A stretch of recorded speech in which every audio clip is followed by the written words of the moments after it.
All right, so today sort of doubles a little bit as the bit of a soft launch of our newest publication, which will be shared, has been shared with you already, but it will be shared in the chat.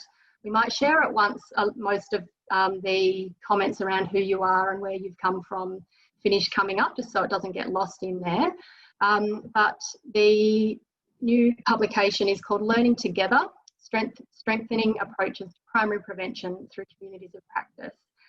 And it's so wonderful to be able to share this with you, with the sector today. As Kiri mentioned, she did a lot of hard work with DBRCV along with Cressida Bradley on this paper, and we'll be talking with her about what she discovered and learnt along the way. The paper talks about the benefits of the DBRCV community of practice model, including things like safety, support, collegiality, deep dives into the really challenging, sticky elements of our work, and the provision of a space for reflection and transformative learning, really. So our model also highlights the importance of valuing the individual prevention worker and also the prevention sector or the prevention community, which Kiri so beautifully spoke about in our acknowledgement of country and grounding activity this morning, with a focus more broadly on wellbeing and sustainability of the prevention workforce. We're really pleased to share the paper with you and to hear your thoughts and feedback on it so that we can keep building on the evidence base together that we have for communities of practice within the prevention sector, and just to continue highlighting how important and integral they are to our work and our wellbeing. You can find a copy of the position paper on the website, and the link will be shared. Yes, it's been shared now. Thank you. So, Kiri, let's hop into a bit of a yarn.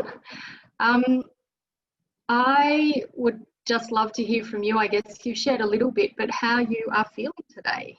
How are you travelling? Yeah, well, yeah, it's been so weird with lockdown. You know, as a professional facilitator, initially, you can imagine all of my work just went gone.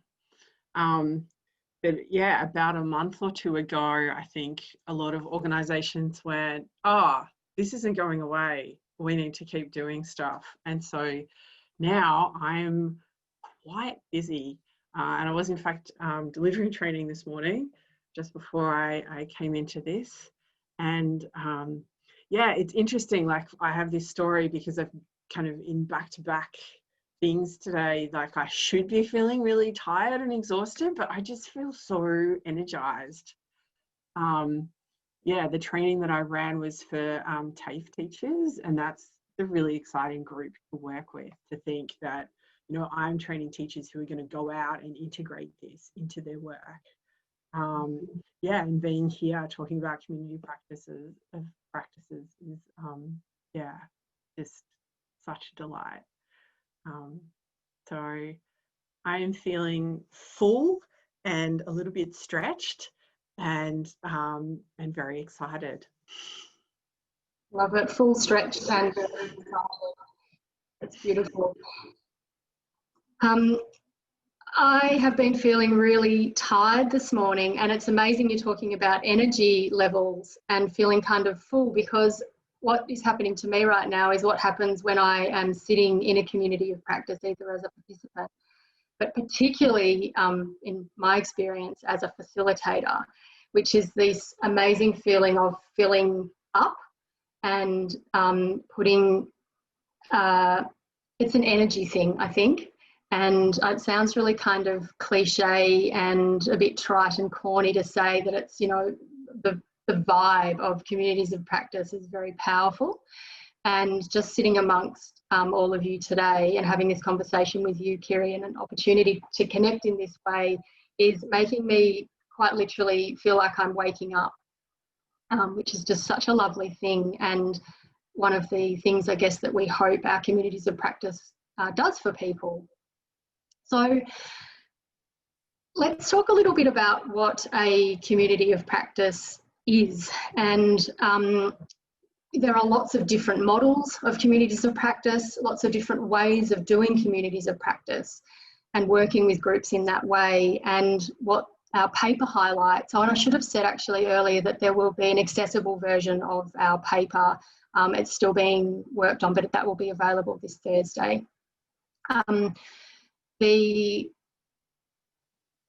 Lots of different ways of doing communities of practice, and at DVRCV we've been sort of putting together a model and honing our model really since 2017, when we piloted our communities of practice with the prevention workforce, and they've sort of been evolving since then, as you would hope something would evolve and continue to change based on feedback and evaluation. So Kiri, having worked on the paper with Cressida and with myself and with DVRCV, what I guess have you kind of come to realise and to learn and to see is usually involved in a DVRCV community of practice in terms of sessions, the creation of a group, group size, any sort of practicalities, I guess, that you'd like to share? I think some of the features that it's interesting because, like, when I first started PIP, I was using this language of communities of practice and talking about PIP as a community of practice.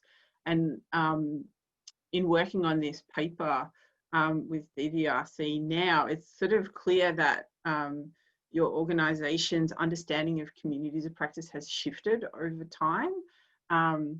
Which is not to say that PIP isn't still a community of practice, but now you're really kind of honing in on how do we create an experience that it is as rich and as dense as possible for a group of people. So I noticed that one of the things that's happening now with your communities of practice is that it is like a kind of a closed group. So you're limiting the number of people, and you're really encouraging that group of people to make a commitment to keep meeting, for a period of time. It might be, 6 or 12 months. And it seems like running the community of practice in that way really creates this kind of engine of connection and this engine of mutual support, but also learning. That's quite powerful in terms of the impact. So it's almost a distillation of that notion of, like, the community of practice is kind of like, everyone come and share your learning. It's like, all right, if we distill this, if we actually, put some containment around it and really invite a commitment from the people in that group, how much can we enrich and deepen that experience of co-learning as a community of practice? Yeah, wonderful. Thanks, Kiri. And so much of it is about, I love the term co-learning, I guess, and that, it is about coming and sharing your knowledge and your expertise and your experience. And along with that, the notion that there is no one expert in the room when we are doing our communities of practice, that it's very much about sharing our individual and collective wisdom, and for the facilitator to really kind of work to harness the collective wisdom and knowledge and skill that is in the room to continue building skill and knowledge for practitioners, while also digging very kind of deeply, as you say, into the engine that of connectivity that really connects us all and enables us to do our work from a place of not just knowledge and skill, but strength and a state of being well, I guess. You've sort of talked a little bit about this already, Kiri, but what would you say that a practitioner who is joining a community of practice at DVRCV might expect to find or experience once they get there? Yeah, well, there's I don't know, I kind of want to go back to the definition of the community of practice, like from Wenger and Trainer. So you've got domain, the kind of the focus on prevention of violence against women. Then you've got the community, so the people in the room, and those opportunities to come together. So a regular rhythm around that. They can expect opportunities to come together with those people, and also to connect with each other outside of that that regular rhythm. And then of course the learning is the practice. So whereas when you go into training, there's this sense of things kind of being packaged up, and there's, here's the theory, here's what we know is best practice. But what happens in a community of practice is really much more dynamic and in the moment. So the kind of learning that you're doing, the kind of learning that you're getting is much more cutting edge. It's less about the theory, though that's absolutely important. But there's that real opportunity to come together with fellow practitioners and engage with that theory in terms of how do we actually do this on the ground? How do we actually put this into practice? And also the opportunity to learn from each other about things that are coming up moment to moment. So I think another thing that practitioners, I don't know, I have trouble with the word expect. You don't want to set up too much expectations for people, but, I think the power of communities of practice, and particularly, the model that that you folks have come to, where there's this opportunity to create a really high trust environment. So there is that sense of like, I can come here and I can talk about this thing that I think I really stuffed up. Or I can come and talk about this thing that involves someone quite high profile in my community, where they really stuffed up, and I have to now deal with this. I have to deal with the fallout of this. But I know that this is a container where my story will go no further, where people might share the learning from my experience, but they're not going to out me or the high profile people in my community. And it's a safe place for me to really unpack, like, what is going on here and how do I deal with this situation? I think it's so important, and it's definitely a focus, isn't it, of the communities of practice. It's that safe space to actually come and be authentically you, and that you are coming as a prevention practitioner, and you are also coming as a human, and that this work is challenging, and that there is no, unlike the working within the response space, or the response end of the continuum, there is no recognised formal sort of structures, I guess, in place to date for prevention practitioners that is like supervision, for example, for response workers. And communities of practice, I think, and what we are finding at DVRCV is that communities of practice might be the answer or the solution to filling that gap, I guess, and for enabling people to come into a space that is very small and intimate. So at DVRCV, the maximum group size for a face-to-face or in person, probably is a better way to put it these days, community of practice is 20 participants, and maximum group size for an online community of practice is 12. And so it's, they're very small, kind of close-knit, intimate groups. And the groups are, they're closed groups, like you mentioned, Kiri.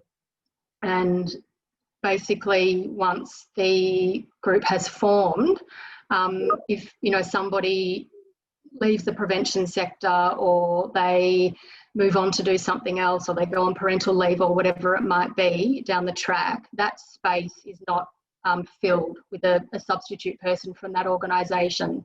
That place essentially sort of folds. And so it's very much about not the organisation which the person is attached to. I mean, of course, they need to be working in primary prevention, but the individual themselves, the practitioner themselves, and really highlighting the importance of the practitioner and the person, the human in that space. And it's so crucial because this work is deeply personal work. I feel like as a facilitator, you know, training people about gender equity, I'm constantly kind of surfing this edge of like leading people to like giving people this information and, you know, making them uncomfortable, basically, like telling them all of this stuff about gender. We all have a relationship to gender. Every single one of us, regardless of our gender identity, we have some relationship to gender. And navigating that relationship is a really personal thing. At the same time as there's all of these different, you know, systems and institutions and norms and practices and structures that are impacting on our negotiation of that relationship, and, you know, leading us in different directions. So having a space where we can as practitioners do some of that unpacking and, you know, acknowledging the personal dimensions of the work is really crucial. I also want to bring up you know, the amount of resistance that we have to come up against, you know, as part of our jobs, like what we do. I feel like it's kind of like one of our core skills as prevention practitioners is showing up to really uncomfortable conversations where people want to disagree with us and want to disagree with what we're trying to do in the world. So having a safe space where we don't have to have those conversations, we don't have to mind our kind of P's and Q's and be really perfect and precise and evidence-based is really crucial. And I also want to bring up you reminded me of a conversation I once had with a colleague when I was at West Casa. So I was doing prevention work in schools in the West. One of the counsellor advocates said to me, "Oh goodness, I just couldn't imagine doing the work that you do, Kiri, because I'm in a counselling room and I create this wonderful, safe, supportive space where I'm working with clients and, you know, I just love it. But you have to go out in the world and have all of these difficult conversations. And I just couldn't imagine doing that." So, you know, there's always this perception that someone else's trauma is worse than our trauma, or that someone else's experience is worse than our experience. There are a lot of people that really feel like the work that we do is very taxing and it's totally worthy of supervision, totally worthy of self-care and peer support and all of those things that are going to help us feel okay about ourselves and safe to learn and grow as workers. Yeah, thanks for that story. It's really resonates, and I can see a lot of people nodding their heads, sort of saying, yes, I've been there, I get it. And something that you were just talking about really reminded me of something, I guess, that I wanted to bring up, which is these difficult conversations that we're having with people on the street, at family get-togethers, at parties, at our sporting clubs, in our workplaces, you know, you name it, where there's a conversation around prevention of violence against women, prevention of family violence, gender equality to be had, and that it is extraordinarily draining and nerve-wracking often, and that we're doing it as prevention practitioners, we're doing it in our personal lives as much as we are in our professional lives, and taking the opportunity maybe sometimes in our personal lives to give something a go, to see if a particular response to a particular type of comment is going to work, and how safe is it going to be for me the next time something like this comes up in a professional context to give it a go. And there's this kind of somewhat confronting but very supportively held parallel between that and what can happen and what we hope will happen within the community of practice, which is that it is a space, as you were saying, that where there's deep trust is formed, and that we don't assume or expect that will just happen. That's something that as the facilitator we really work hard to cultivate and to bring about. It's a very conscious process that we go through, and the facilitators obviously hold responsibility for the safety of the group.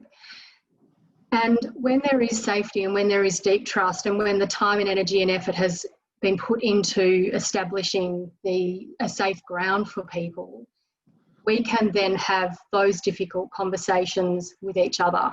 And they'll be very different, and they are very different to the types of conversations that we will have with people in the outside world, if you like, where we won't necessarily be disagreeing with each other or arguing with each other or debating with each other the value of gender equality or what the drivers of violence against women are. But what we might be doing is very gently or curiously questioning each other about something that we maybe have done in our work life.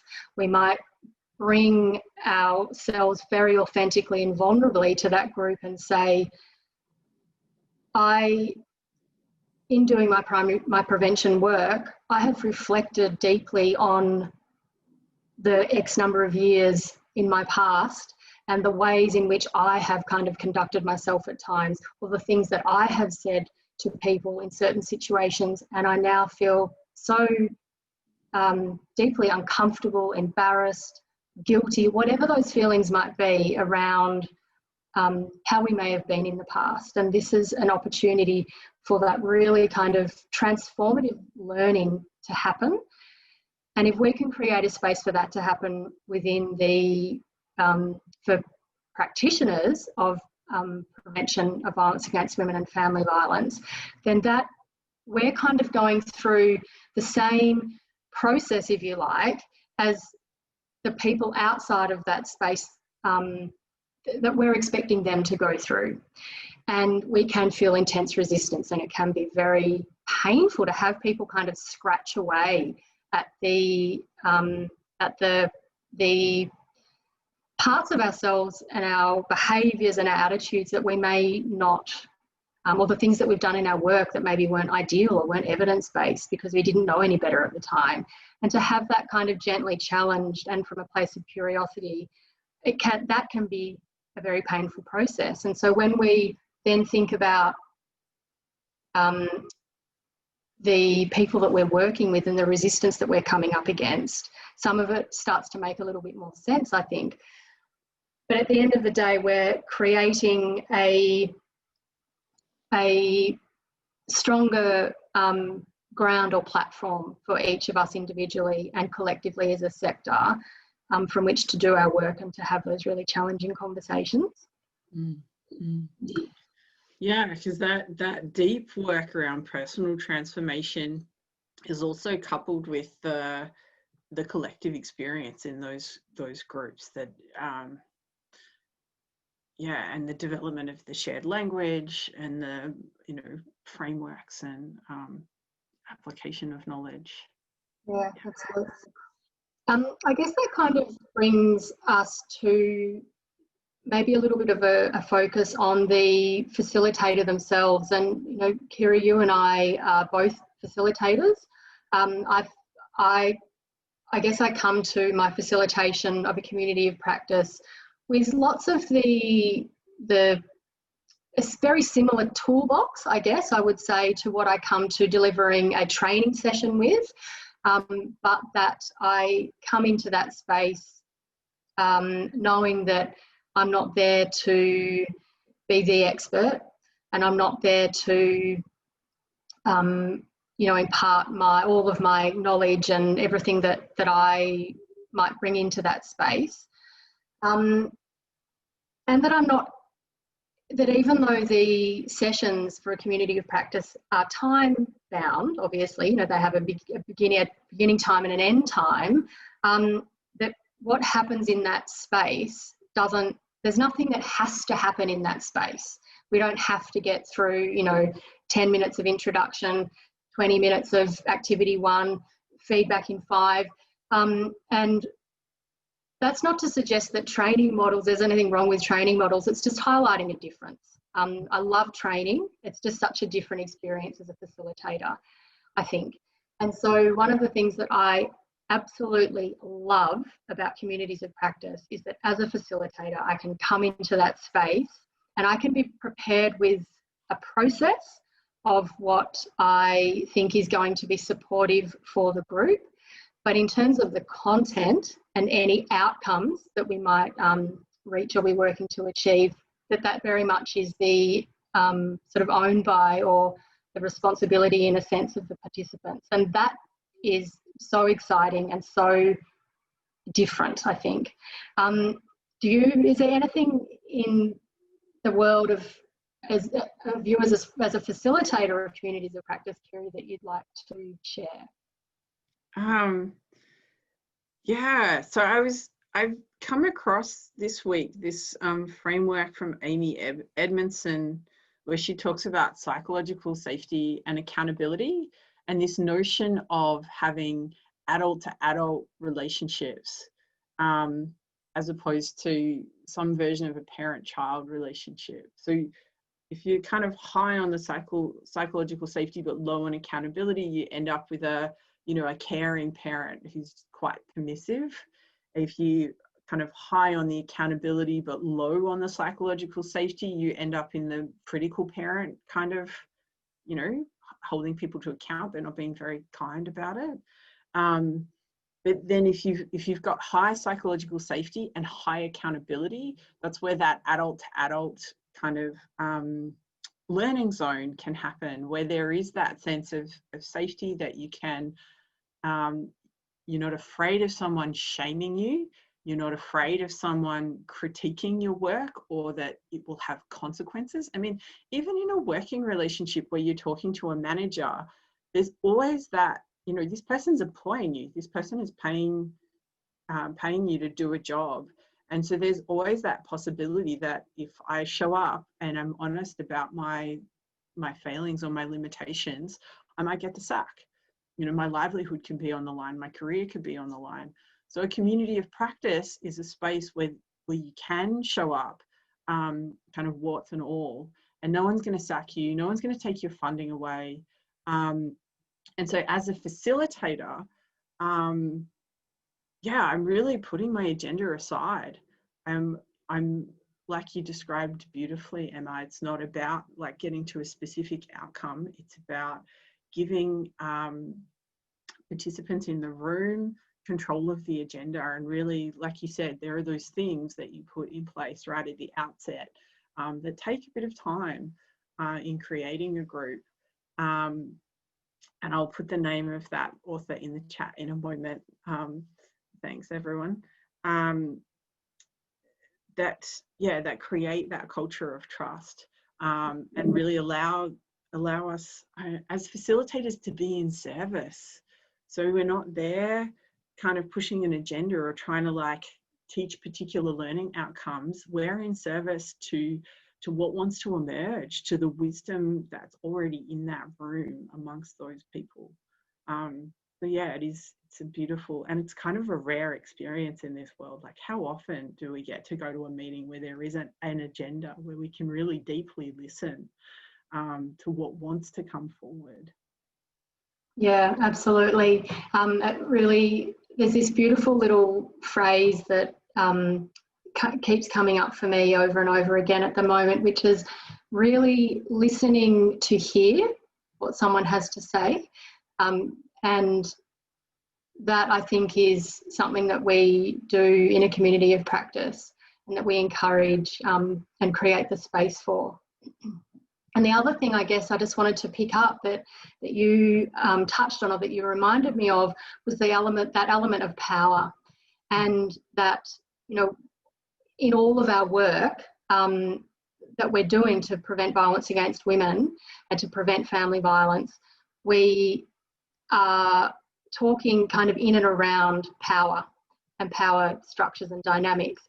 And also, as you said, the hierarchies and the power structures within organisations that we work, and that our friends and our family members work as well, and how that power thing is always there and always sort of at play. And that in a community of practice, of course, as the facilitator, you do hold a degree of power that the participants don't have, because you are the facilitator of that group.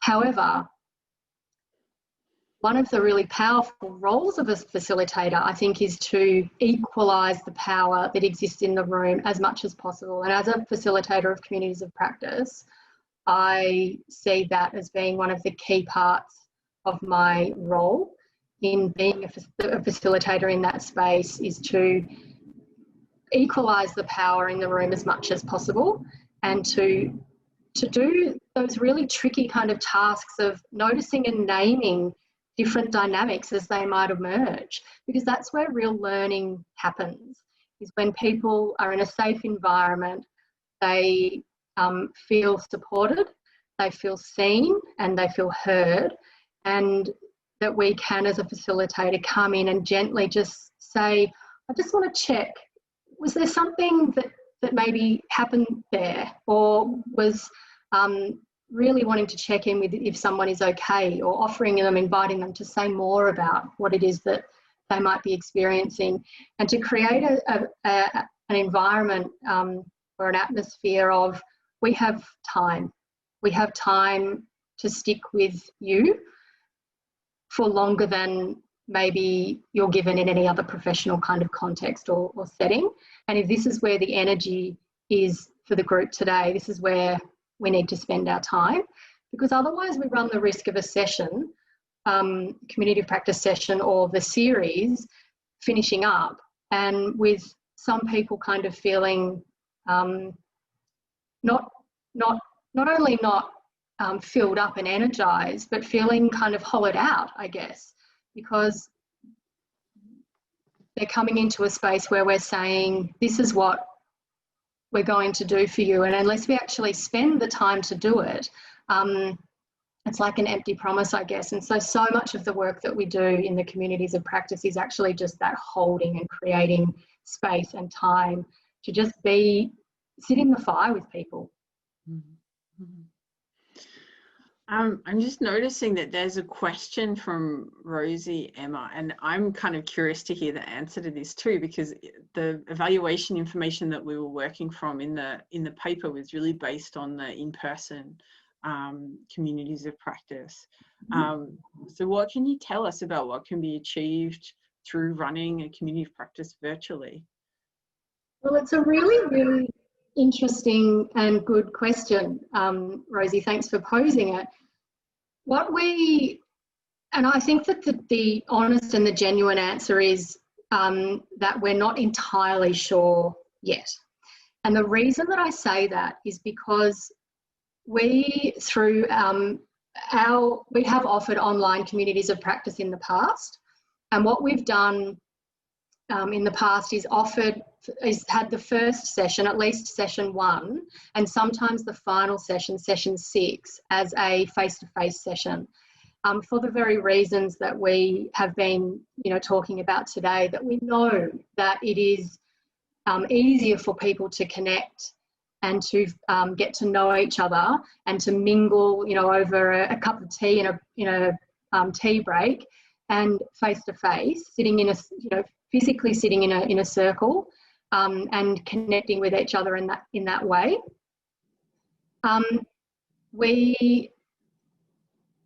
I think as a facilitator, and as a facilitator who has delivered online communities of practice, I think that we definitely can create deep trust, that we can take elements of what we would do in a face-to-face session to help to create that deep connection and deep trust, and do it in an online setting. And sometimes I think some of the things that I think about are that when we work towards doing our first online first session with groups, we'll be announcing the EOI expressions of interest for our next round of communities of practice at the end of this webinar, and they will be online for obvious reasons, COVID, from beginning to end. And some of the thinking that me and my team have been doing around this is things like, okay, what are the elements and the things that we do in a face-to-face community of practice where everyone is in person in the same room, that helps to build trust and connection and helps people go deeper? And one of the tools or the things that we know helps people go deeper and connect with each other is nature objects. So, we would bring into the space, we might bring in some rocks, some little pebbles, branches from a tree, whatever it might be, and actually then use those nature objects in the session. We can still do those things by doing some pre-work with people, by sort of setting up, sending out information around coming prepared for the first session. So we can't provide all of those things, but we can say, come along, bring a branch from your favourite tree, bring your favourite toy from your past, whatever it might be, and then be prepared for kind of sharing around that space. So I guess that's just one example of something that we might do. And I believe that we can really connect and make those strong connections and deep trust. But we will see, Rosie, how it goes, and we will absolutely be evaluating the next round very keenly with real interest in what people have to say about how that goes. So, Kiri, let's sort of move into our next piece, which is a bit more interactive. And I want to begin that by just inviting you, Kiri, to share with us if you have a particular superpower. I'm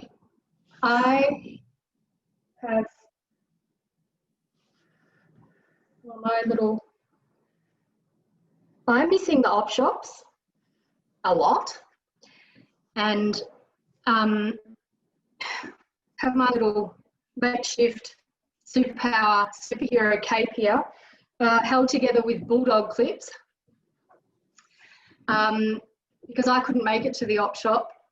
Woo! Oh, Kiri, look. Is that velvet? No, it's just some kind of shot silk number, but yeah. Just some kind of shot silk number.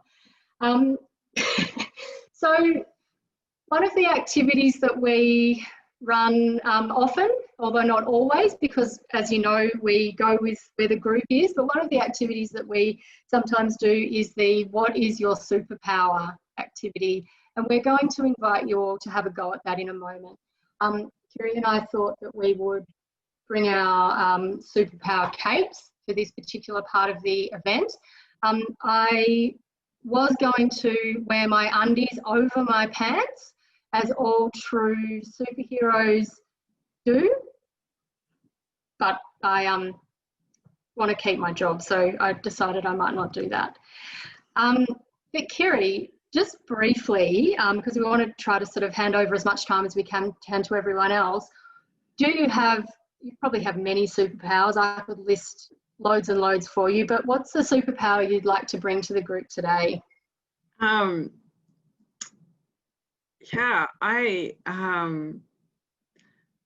superpower that I want to bring to the group today is getting to the heart of things. And I find that this is something that really helps in my facilitation, but actually in any kind of conversation about prevention of violence against women or gender equity, but getting to the heart of things. So by that I mean like being able to kind of see the values in what someone is saying and then speak to those values to create shared understanding. Yeah. I love it. I am wondering whether I could share a little superpower. We could just get straight into the activity. No, you have to share your superpower, Emma. I shared my superpower. Don't leave me out on a limb. Yeah, okay. Yes, true. In the spirit of emulating what we would see and do in a community of practice, the facilitator doesn't usually just pop out. Be like, right, you all make yourselves vulnerable, and I'll be making a cuppa in the corner. So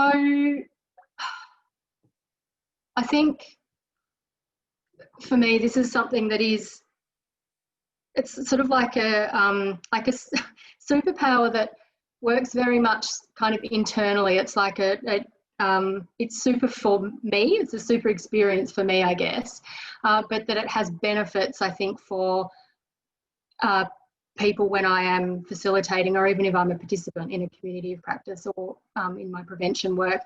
And that is that a few years ago, I became aware that when I have that kind of build up of energy, and I can start to feel my heart beating quite quickly. And I think this is probably a feeling that a lot of people will understand or resonate if I can articulate it. And you start to feel you can kind of start to hear the blood beating in your ears, and there's something going on. And the feeling is overwhelming, and it is can be very silencing. And what I realised a few years ago that is when I have that, and it doesn't happen all that often, but when I have it, I know that there is something that I need to say, and that it might not come out perfectly, and it might not land the way that I hope that it will land, but not to just sit back and sit in that feeling and not say something. And so I know when that's happening that it's my turn to speak. And when I speak from that thumping, nervous kind of space, whereas years previously I would have just, sat in that, what I notice is that really amazing conversation kind of then flows from that. And I think that often it leads to a lot of gratitude, because I think that feeling is something that if I'm sitting with it, others might be sitting with it too. So speaking through it, I think has become one of my superpowers. Thank you for your courage, Emma. Thank you, Kiri. And for the rest of you, we are going to post, yes, we have already, thank you, a little superpowers worksheet. And we're going to just spend a couple of minutes now. Literally, it'll just be 2 minutes. This is a taster. You'll get a lot longer in a real life community of practice to do this. But we just want you to take a moment to have a look through the questions on that worksheet. I will read them out as well in just a moment. But have a think about what is your superpower. And you will have lots of superpowers, but just one that you might like to focus on for now. And don't overthink it in this moment, because we don't have lots and lots of time. So the questions on the sheet are to, here they are, describe your superpower. Well, first of all, your superpower is, so my superpower is whatever it is. Describe your superpower in a sentence. It's the ability to, whatever it is. Where did your superpower come from, and how did you develop it? Or did it just sort of magically appear? Why is your superpower useful in doing prevention of violence against women, prevention of family violence work? And if you have an example that you can think of, that's wonderful. If other people are curious or keen to develop your superpower, how on earth can they do that? And if there are any key resources or readings or anything that you would share with people who might be interested in learning more about your superpower. We're not going to have time, obviously, to answer every single one of those questions right now, but we're just going to give you 2 minutes to do your own reflection time on this, and then we'll come back to the large group. We're then going to go into breakout rooms where you'll be with 3 or 4 other people, and we're going to get you to each share in that space. We'll have about 10 minutes for that. What your superpower is, how you would describe it, and where you think maybe it came from, or an example. So feel free to turn your videos off for this little personal bit if you want to, otherwise leave them on, but we're just going to give you 2 minutes, and we will around about now, probably stop the recording, and we're not going to actually record this next part.